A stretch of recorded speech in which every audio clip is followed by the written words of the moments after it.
Morning.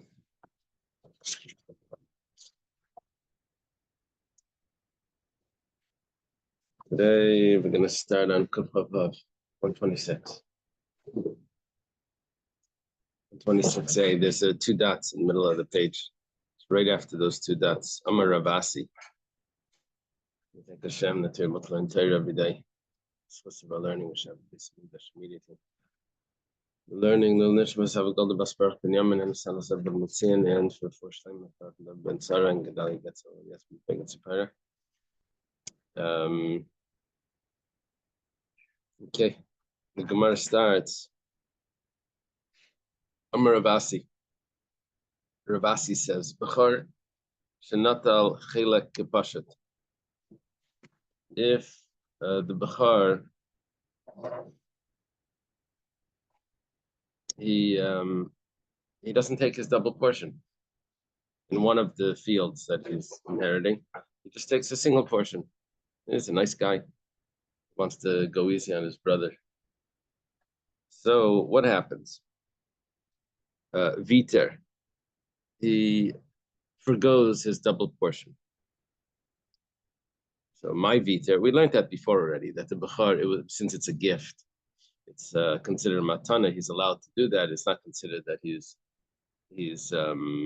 rejecting something that's part of the inheritance or violating some Torah law, because it says lasei slai pishnayim. It's a gift. It's different than an inheritance.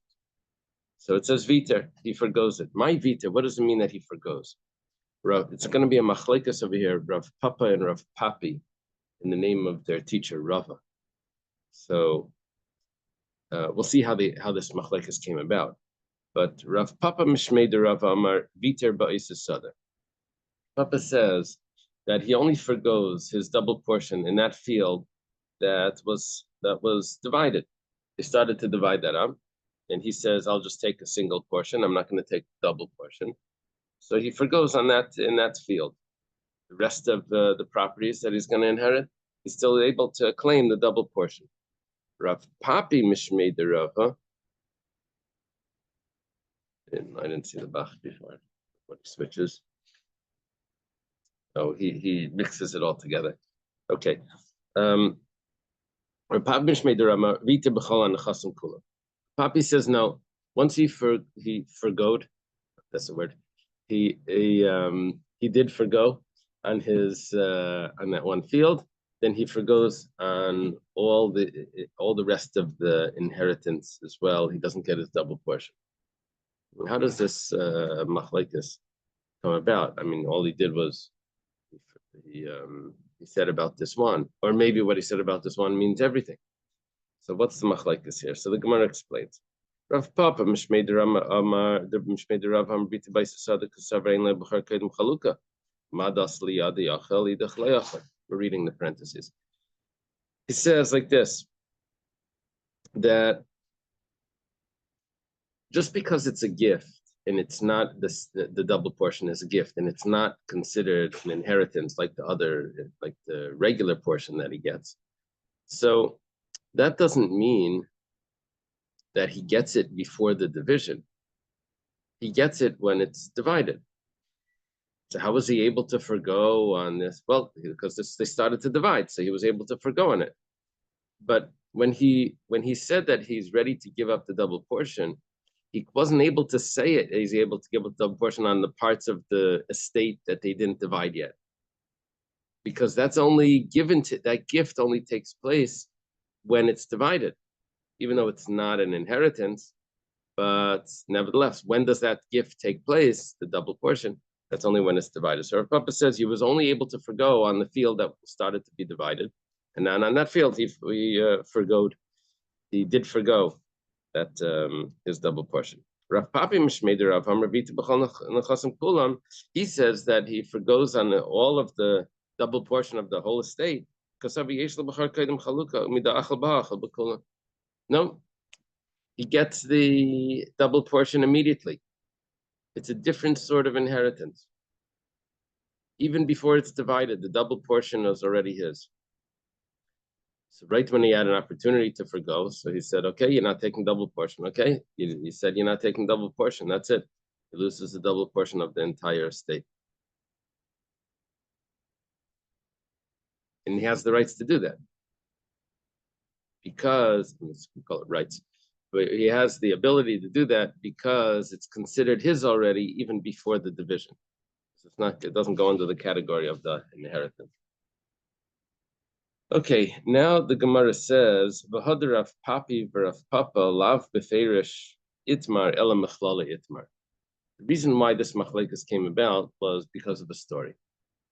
It wasn't said clearly. It goes like this: the hu bechar the azel zavin nichse didei the pashat.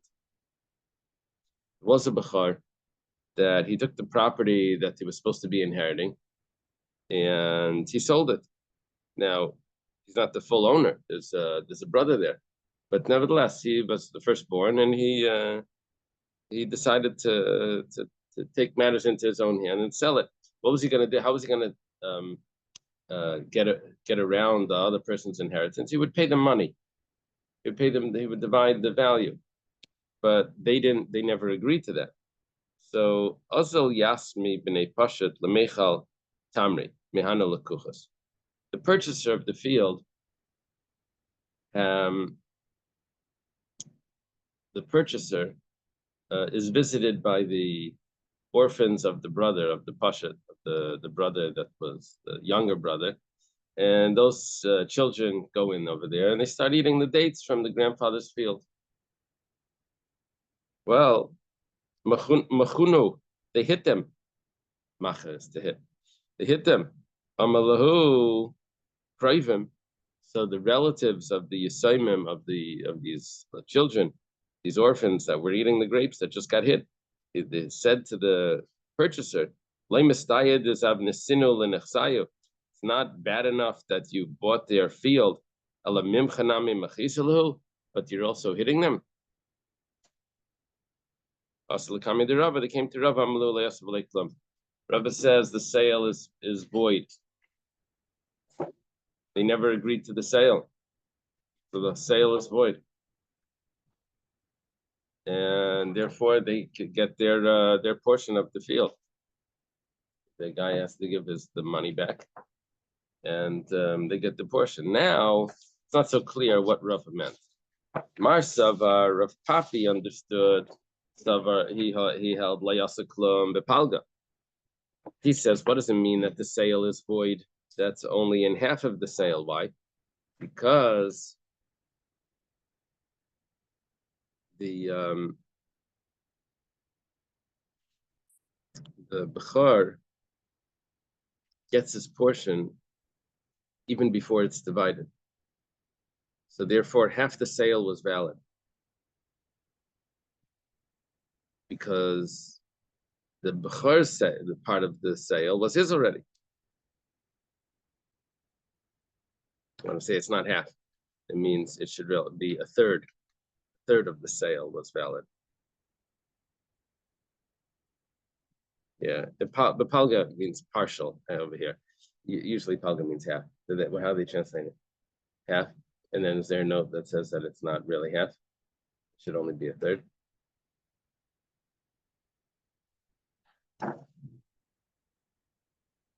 Yeah. Okay, good. Okay, so it means a third. Mar Savar, but Rav Papa understood Bekulu that the entire sale is not valid. Why? Because even according to Rav Papa, even the Bechar doesn't get his portion until the division. Yeah, even though it says it's a gift, and maybe it doesn't take place at the same time. It's not so. It takes place at the same time. That gift of his double portion of inheritance takes place at the time of inheritance. At the time of dividing the estate, that's when he gets his portion. Yeah, the Gemara could throw this into Yesh Breira or Ein Breira. The Gemara could do that, but it's not. It's avoiding that discussion. Okay, Shalcha Misam. They sent a message from Eretz Yisrael. They said, "Bechar shemacha kedem halukah layasaklam." If a bechar sells his portion before it's divided up, he didn't do anything. Alma ein leila b'char kaidem chaluka. We see that the b'char, the firstborn, doesn't get his double portion either before the division. He only gets his double portion at the time of the division. All comes together. That's the opinion of Rav Papa over Rav Papi. V'hilchas yesh lebachar kaidem chaluka. Wow. They sent him to Yisrael, and the halacha is exactly the opposite. Yesh lebachar, that he does get it, like Rav Papi. Marzutra midarishpa, Madrishpa. That's his name. Marzutra from Madrish. Maybe it's, I don't know if the mem is part of it. It's probably Drishpa of Rishpa. Halag bitsana depalpali b'hadiachim b'shava. He divided a basket of peppers with his brother equally. He divided the basket. He was the firstborn, and he divided it equally. He divided it in half. Asal kami de Ravashi comes to Ravashi. Amalei hayel vitarta b'miktas vitarta b'chol nechas and kulam. Look at what you just did. Because you divided it in half, you have just forgone. Is there a word forgone? Forwent?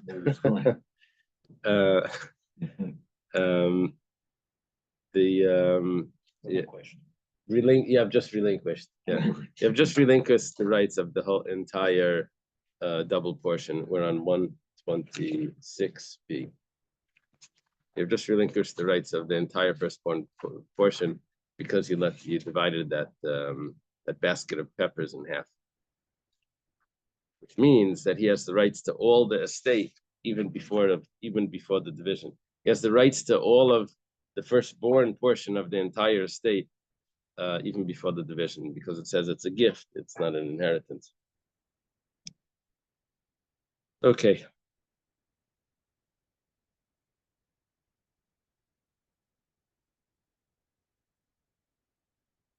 New Mishnah. Ha'imer. If someone says, yeah. How is it given after?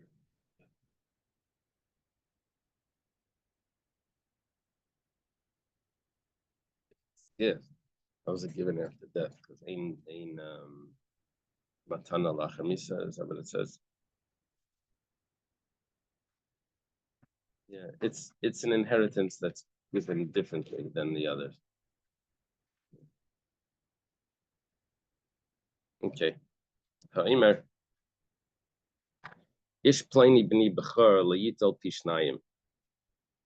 If a person says, my firstborn so-and-so, my firstborn son so-and-so should not receive the double portion, or he says, Ish plani b'ni layarish mechav, or if he says, my son so-and-so should not inherit with his brothers, layamar klum, he hasn't said anything.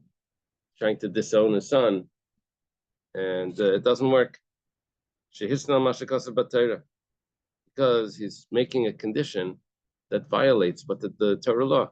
Torah law says that he doesn't inherit, and you're saying that he doesn't. And it doesn't work. This is talking about someone that's on his deathbed and he's dividing up his estate. Riba lecha, the miyat lecha, gives this one a lot, gives this one a little. And he makes the bachar equal. It's all like violating the halacha. And the halacha is dvar of kayamin, that it is acceptable. Now, the reason is because when he gives a gift, when this person on his deathbed is shchivmira, he's giving it to take place before the death. Now, what does he do with the inheritance? Well, there is no inheritance. He just doesn't have the mitzvah of letting the inheritance go in the way that Says nothing. that or am I jumping? that's the next one. B'mamar mishum Yerusha. But if he says not that it's a gift, not that it's a matna shchivmira, but rather it's an inheritance, then layamar klum, then he hasn't said anything. If kasav bein betchila bein be'emtza bein b'seif mishum matana dvar of kayamin. even though he says it's inheritance, but somewhere in the document, he puts in that it's a gift. So then it turns into a gift, which takes place before the death, and then it's going to be acceptable. We spoke about this with Yaakov. Right. Right. Gemara says, like Rabbi Yehuda. Our Mishnah doesn't seem to fit with the opinion of Rabbi Yehuda. Remember Rabbi Yehuda's opinion? Hello? He had it a few times. It says, dear Rabbi Yehuda, if it would be Rabbi Yehuda, Rabbi Yehuda says, that if a person makes a condition to violate the Torah in monetary matters, it works. He is able to do this. The example was, the Tanya was taught in a brisa. If someone says to a woman, you should behold, you are married, betrothed to me. But you can't claim clothing, food, or intimacy. He's married to Tanai Batal, and all his conditions are off. The conditions fall off. So it's like he didn't make them. That's the opinion of Divrei Meir. That's the opinion of Rameir. Rabbi Yehuda, Rabbi Yehuda says no. His conditions about intimacy, that falls off. That he can't do. But his conditions about the claim on the clothing and the food, that he was able to make a condition. He has the rights to that. So if he's able to do that by when the marriage, even though that is one of the rules of marriage, is that a man has to support in Torah rules. Man has to support his wife with food and clothing. A man has to support his wife with food and clothing. So the same thing should apply when it comes to the inheritance. If you're able to make a condition about the food and clothing in a marriage, you should be able to make a condition about who's going to inherit, according to Rabbi Yehuda. So it must be that our Mishnah doesn't fit with Rabbi Yehuda. The Gemara says no. I feel it Rabbi Yehuda. It could be even following Rabbi Yehuda. Hasam yada v'kamachla. Over there, she agreed to the condition. She says, "Fine, I don't need your food and clothing. I don't like your style anyway. Burnt toast. All right. But over here by the inheritance, he never agreed to that. Now there's another girsa here that says la yada the kamachla, and I think the Rashbam took it out. It was in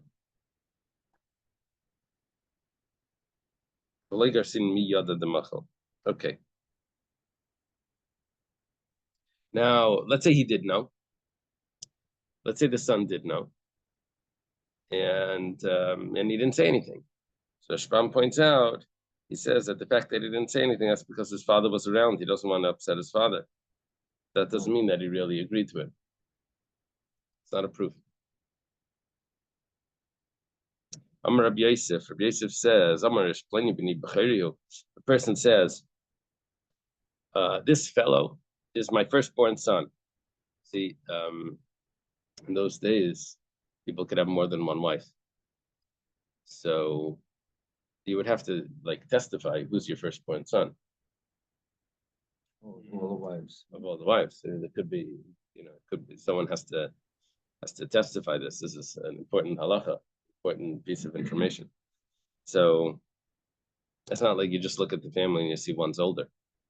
It's because it could be all at the same age or whatever. He has to say who's the firstborn. So does it get into the halacha of choosing a favorite wife also? Yeah, exactly. Yeah. That he's not allowed to do that. Well, Rabbi Yosef says that if a person says, Ish pleni b'ni b'chayrihu, then naitel pishnayim, he gets a double portion. The man is testifying about his son. If he says, Ish pleni b'charhu, if he says, so-and-so is a firstborn, but he doesn't say my firstborn, then ein naitel pishnayim, he doesn't get the double portion. Dilma b'char de'ema kamar, maybe he meant that he's the firstborn of the mother. The firstborn of the mother has very significance because you have to do a pidyon haben for the firstborn of the mother, but that doesn't mean that it's the firstborn of the father that gets the inheritance. Firstborn of the father gets the double portion inheritance. Firstborn of the mother has to do a pidyon haben. So could be a person can have to do a pidyon ben 5 times. That's 5 wives. One of the mother with him. Yeah. Like a second marriage, but yeah, his son. Yeah, each time he gets married, he marries a younger woman. Yeah, so that second bechor is not considered proper inheritance. Not for inheritance, only for pidyon ben. So, Hahu Dasalakami de Rabba Bar Chana. There was a person that came to Rabba Bar Chana. Malay, Muchsakani Bazeshu Bachar. So the woman, she has been done by a former husband. Then the second husband doesn't get a pidyon by that woman. No, because it's only the one that the child that opens the womb. Peter Rechem. She already had a child. Yeah, but it opens again. No, it means the first birth that opens the womb. Yeah. So if someone comes together with another witness, he says, I'm guaranteed that this person is a bechar. Even if the guy says it's bechayri, it's from the second wife. No, because then he wouldn't say bechayri. He wouldn't say my firstborn. Then he would say her firstborn or a firstborn. Yeah. My firstborn means that it's my firstborn. That's just yeah. Yeah, right, the possessive. But if they had all the bunch of different sons, wouldn't they still different mothers? Wouldn't they just still go by whoever's older? That would be the firstborn. Yeah. It goes. The firstborn. Like The firstborn is going to be the when they were oldest. born, yes, testify this. Yeah, it's going to be the oldest, the firstborn. I'm just saying that you're not getting a year or two apart for a child. It could be they're all, he has 5 wives, they're all born, Yeah, days, yeah. This, The bechor can be not necessarily the firstborn, but the firstborn male. right. So Right, we wouldn't do a firstborn male. pidyon ben if it's your second child's son. Right. You don't do a pidyon ben then, and you also don't have a double portion then. For anyone. It's one of the That's second interpretations of Bas Tchila Simin Yafal Abanim, that if there's a firstborn daughter, it's a good sign for the sons because there's less fighting, because there's no firstborn that gets the double portion. Even Yeah, for that's the one of the second and third interpretations. wives, Yeah. They don't become the bechor. No. Okay.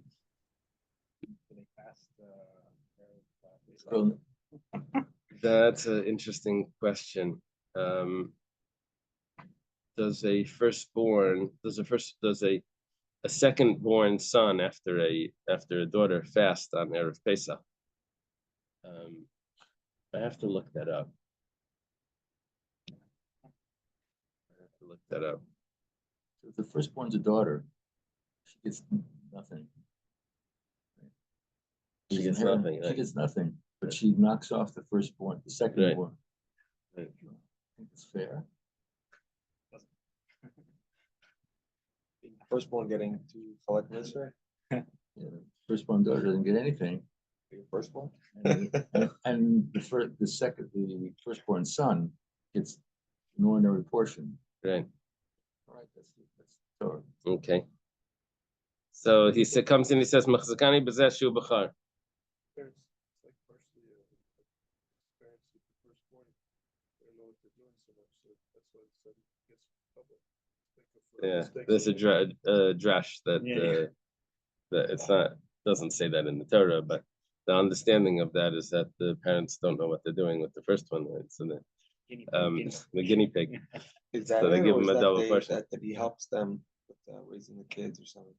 That would probably only be the daughter. That's another pshat in Bas Tchila Simin Yafal Abanim, is that when there's a daughter first, the daughter helps with the household and all of that. But the sons were not that that great. They're not that helpful. They're helpful in the field, but not in the. I read a piece of Rousseau, the philosopher. He's talking about how every child born is 4 times his cost. because of the work that he does on the field. 4 times or 8 times he's more valuable than his cost of raising him. It's like the benefits of each child. Well, the girls help in the kitchen. Yeah, someone with a bunch of boys told me, he says, my wife doesn't rely on the boys for anything, nothing. They just gave up years ago. They don't take the plates in. They don't do anything. Send them to the field. That's why. This guy with like 5 sons, he told me this. They just But the ladies are worth more when they're old. okay. So he says, I am guaranteed, I'm sure, I'm 100% sure that this is a firstborn. How do you know it's a firstborn? He says, because his father would call him my firstborn Shaita. Shaita. That's a term for like a crazy or some imbecile. So Dilma Bukha Deimahu, maybe it was the firstborn of his mother. How do you know it's the firstborn, his firstborn? He just said firstborn. He didn't say Bukhrai, Bukhri. The Kol Bukha Deiman Ami Bukha Sicha Karle. Because that's a term that's used when it's the firstborn of the mother, but not the firstborn of the father. Now the Rashbam says something interesting here. He compares it to the Hadas Shaita. You know, remember that Gemara Hadas Shaita, the foolish Hadas. Hadas Shaita was a Hadas. You're supposed to have 3 leaves coming out of the same spot on the branch by a Hadas. If 2 of the leaves came out on the same spot, and 1 leaf was either higher or lower, we called that a Hadas Shaita. If the whole Hadas was like that, and yeah, it's possible. So the explanation for that was that there's people are like all going in the same direction. Everyone's doing the same thing. That's what we call normal, right? Everyone's doing the same thing. And then there's one guy that's doing it exactly the opposite. He's walking in the other direction. Everyone's dancing like this. He's dancing the other way. So so they say that's a shaita. Like you're not doing the normal. So anyway, you have all the leaves going on this line, and you have one guy, 1 leaf. They call that the hadas shaita. So over here, he's a bachar for one thing, but he's not a bachar for the other thing.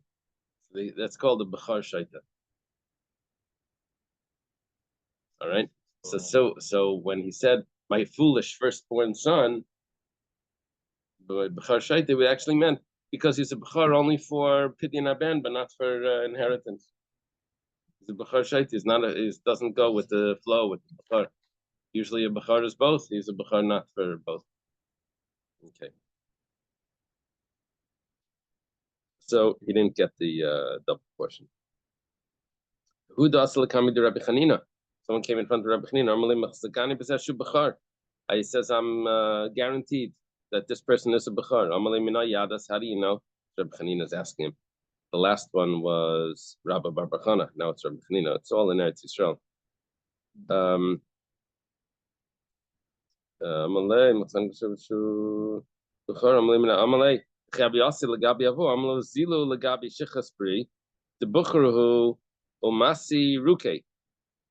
If people would come to the father for medicine, they had a problem with their eye, so he would tell them, go to Shechaches.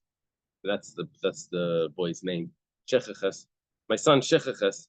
He's a firstborn son, and his spit heals. Remember that with your mayor, the lady that came home late. So they said, go to spit in the mayor's eye. So the mayor said, I have a pain in my eye. Is anyone here that can spit? So anyway, apparently spit in those days could heal an eye pain. That's Dr. Stein. He's probably using this. Is Dr. Stein on? No, he's not on. He's getting ready for his birthday, by the way, tomorrow night. Dr. Stein's birthday. Ooh. So in this comment that the person made, the father made, the firstborn go to shichas. He's a firstborn, and he's his spit heals. So you see, the father called him a firstborn. That's what the person is tested. A firstborn. So the Gemara says, maybe it's the firstborn of the mother. Says Gemiri, we have a tradition that Bukhra de Abba Masi Ruke, Bukhra de Emalai Masi Ruke. The firstborn of the father has the strength to heal with his spit. Firstborn of the mother doesn't have that. Oh. Yeah, it is a little strange. Yeah, why does that tell us the name of the son? Shich, and also such a strange name, Shichachas. Yeah, there was another Shichachas.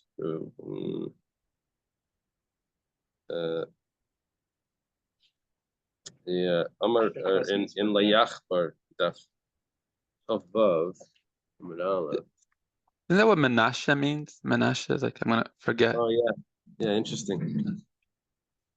Yeah, so that could be that maybe something bad happened. Shani Alikimiko, right? Something bad happened and he wanted to forget that. So he named him Shechas. Yeah, here it is. Amr Chanina. Like Shachab Shechas Briel, the Kastinos Blazimne. My son Shechas died prematurely for no reason other than that he cut down, for no reason other than that he cut down a fig tree before its time has arrived. That was Daf above. Yeah, over here. Shachib Shechas Briel, the Kastinos Blazimne. So, could it be that this is Rabbi Chanina? No. Wait, but then he's not the firstborn, right? It can't be Rabbi Chanina because he's coming to Rabbi Chanina. Because the person's coming to Rabbi Chanina. It can't be Rabbi Chanina. Okay, there goes that, right?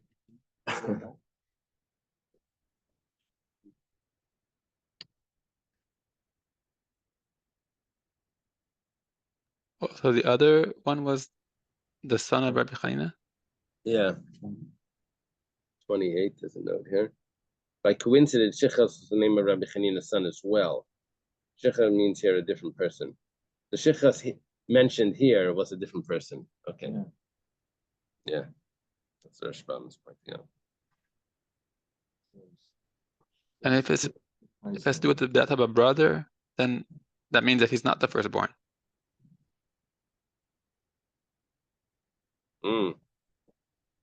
If it would be a brother, then it would be wouldn't be a firstborn. But over here we're saying that he is a firstborn. Maybe the mother named, maybe it was a second marriage for the mother, and the mother named the child. This would be a proof that that the mother gets the first rights to the name, not the father. The minig, I think, is the father chooses the first one, the mother chooses the second, right, in the naming, because they can argue over their relatives who gets the. I think the father chooses the first, the mother the second. So anyway, it doesn't have to be exactly the way we do it today, or it doesn't have to be a brother that died. It could be something happened, and Shichras they forgot. And it's so crazy because by saying that, you're actually remembering it every time. Like you name somebody to forget something, and then you're like reminding yourself of that event every time you say the person's name. Yeah, well, we do that with Amalek. Yeah, same thing. Don't remember. No, it doesn't say don't remember. Yeah, blot out, it says. When it comes to renaming a child after someone who's deceased, it's different than hugging. Yeah. People's not Right. Okay. Amar Rabami. Rabami says, Tumtum, we get into some halachas over here. Tumtum shenikra v'nimtzu zachar. A tumtum is a person that his gender is not so clear because there's a skin that's covering over. So if the skin was cut, then we would see if he's a male or a female. But there's a skin growth over it. the genitals, so you can't tell. Well, it turned out that he's the firstborn. He's a male and he's the firstborn. He can't get the double portion. Because the pasuk says,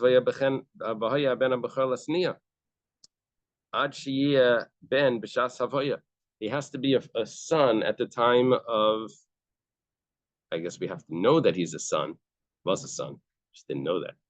He had to be known as a son at the time of his birth, and we didn't have that. Is he a zachar or is he a tumtum? He becomes a zachar.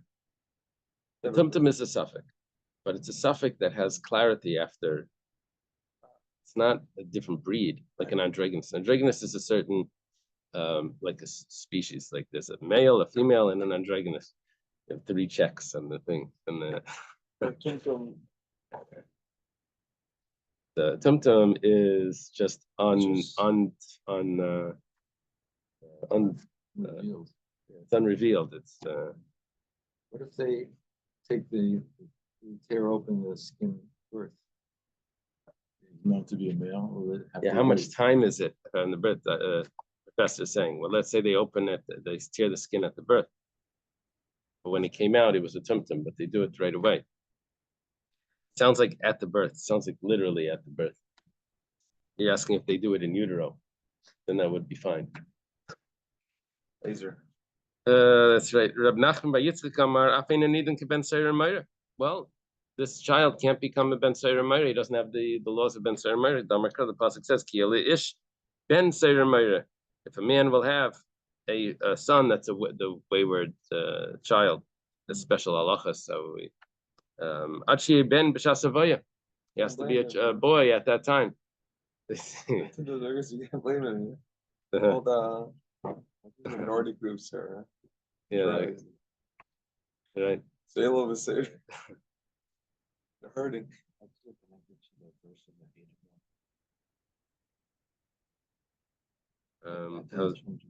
It comes right after that. The 3 portions that come one after another. The when the guy finds the wife at battle, the beautiful woman that he takes to battle, then he hates. Then he can't give the firstborn to the one that he hates, and then it says about the wayward son. Yeah.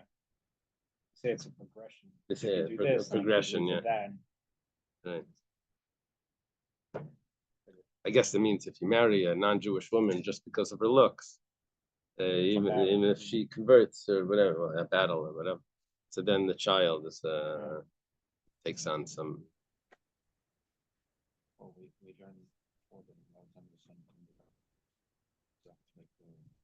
Mother's brother. You say the mother's brother. Mother's brothers were like that, guys. Okay. So what happens? So it's going to talk about even if she had no brothers, it wasn't. It didn't talk about the brothers in that section. But okay. What happens in marriages for looks? That was what the Yafas Tayar. The Yafas Tayar turns. No, that was the lesson from how the Yafas Tayar turns into this. Becomes the Ben Seir Meir. Because those portions are one after another. Amar says, okay, now this is a slightly complex. What happens here is that if the firstborn is a tumtum, so we said that, okay, he doesn't get the double portion. What happens if the firstborn, what happens if the tumtum is born second or third? So we ignore him when we do the double portion. We'll divide it in half. Let's say there's 2 sons, right? The firstborn is the regular son, the second one is a tumtum. So when it comes to the double portion, no, let's make 3 sons. Let's make 3 sons. So usually we would divide it into, if there's 3 sons, you divide it into 4, and you give 2 of them to the firstborn, and you give 1 and 2, the other two to each one of the other children. Over here, one of the second children is a tumtum. So instead of dividing it into 4, we now divide it into 3. And we give one of those thirds to the firstborn. Now we take the rest of it, the other 2/3, and we divide it into 4. No, I'm sorry, we divide it into 3. Those other 2/3 are divided into 3, and each one of them get their regular portion, because there were 3 sons. You start off with dividing into 3. He gets a third, which would be just his double portion. In other words, he gets 1 portion ignoring the tumtum, and then he gets his regular portion including the tumtum.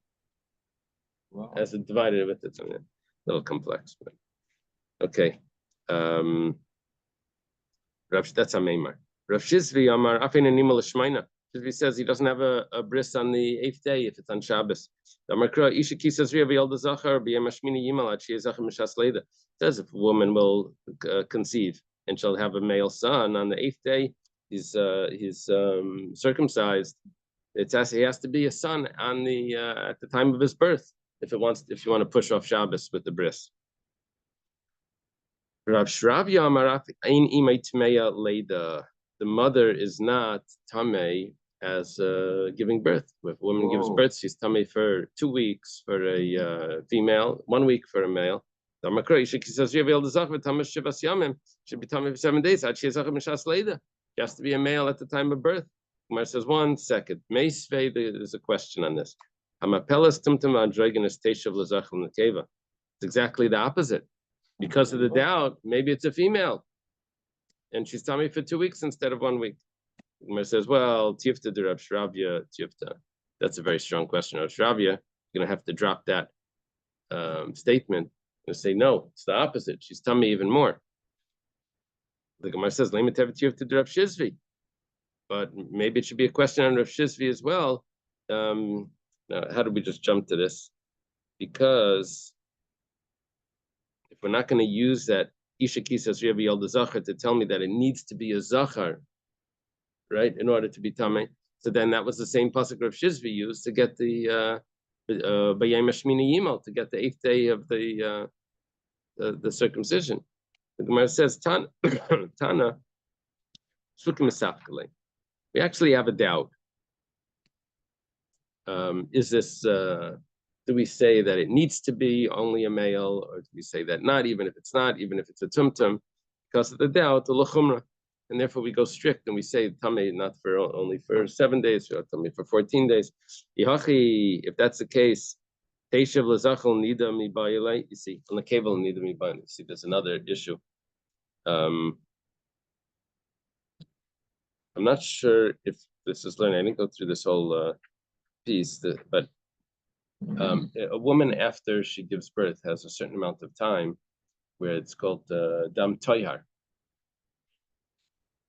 where she's even though she's seeing blood, but that blood is considered pure. So if there's a doubt if this is considered a birth that should give her the status of a birth, which is tummy for 7 days or tummy for 14 days, she should lose the dam tayar as well, because maybe all of that falls off. She doesn't have that time. Today we don't do dam tayar, it's all nida. But it should say that also she's a nida. Where it says kasha, you're right. That should have to be adjusted. So we wanted to say that it's a tiyufta to Rav Shizvi. We say it's not a tiyufta to Rav Shizvi. It's just a kasha. Second tiyufta. Yeah, tiyufta and Rav Shravya, that she's not tamei. She's not tamei. So then we said, okay, so it should be a tiyufta and Rav Shizvi. Yeah, it's a different person. Rav Shravya and Rav Shizvi. They said it's not a tiyufta, it's just a kasha. About getting a bris? Yeah, about getting the bris. Because we won't do the bris on Shabbos because of the doubt. I mean, he was being lenient. He Getting a bris on he was Shabbos. he was saying that we shouldn't do it on Shabbos just in case. Right? That's the What's okay. with them there? Oh, so then when the Brisa says Hamapelas Timtam Teshav L'Zachal in the Keva, it should also say if it's because of a doubt that you have to have this, but it's not 100%, then you should also have the other part of it that maybe she's a nida and not the Dam Tayar. The Gemara says Kasha. You're right. That was left out, but that's not a Kasha is less than a tiyufta. Kasha just means okay, we'll have to add a word in or whatever. It's a little difficult. But not neither. Is that what we're asking? Yeah, we're asking on the Mishnah. Okay, let's leave it over here. The Mensorer Morer, he was before. Guess they would. Okay, thank you. And then so. Have a great that day. would go to the father, and then he would. Yeah, Shalom had a bar mitzvah. He finished it after midnight. Oh boy.